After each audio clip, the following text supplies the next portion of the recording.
பெண்களுக்கு வந்து பெரும்பாலான பெண்களுக்கு வாய்க்கப்பட்ட வாழ்க்கை வந்து இப்படிதான்.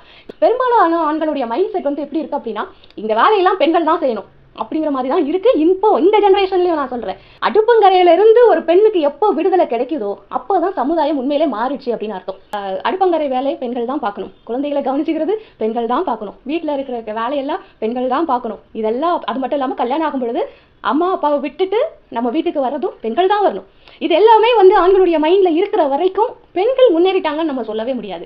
இதெல்லாம் வந்து ஆண்களோட மைண்ட்ல இருந்து எப்போ இறங்குதோ, எப்போ ஒரு ஆண் ஆபீஸுக்கு போயிட்டு வீட்டுக்கு வந்து வீட்டு வேலையும் செய்யறாங்களோ, அப்படி ஆண்கள் வீட்டு வேலை செய்யும் பொழுது இது அவன் மனைவிக்கு செய்யற ஹெல்ப்னு சொல்லாம இது அவனுடைய கடமை அப்படின்னு என்னைக்கு சொல்றோமோ அன்னைக்கு தாங்க நம்ம சமுதாயம் உண்மையிலேயே மாறி இருக்கு, உண்மையிலேயே பெண்களுக்கு வந்து விடுதலை கிடைச்சிருக்கு, பெண்கள் முன்னேறி இருக்காங்க அப்படின்னு நம்ம சொல்லிக்கிறதுக்கு உண்டான தகுதி நம்மளுக்கு அப்பதான் வரும். எவ்வளவு சொன்னாலும் புரியாதுங்க சிலருக்கு. அதாவது இதெல்லாம் அவங்க கடமை, அவங்க செய்யலைன்னா அவங்க திமிரு பிடிச்சாங்க, வேலைக்கு போறன்ற திமிரில் அவ இப்படி நடந்துக்கிறா அப்படின்னு எல்லாம் பேசுவாங்க. அது எப்போ புரியுதோ அப்பதான் சமுதாய மாற்றம் வந்ததா அர்த்தம்.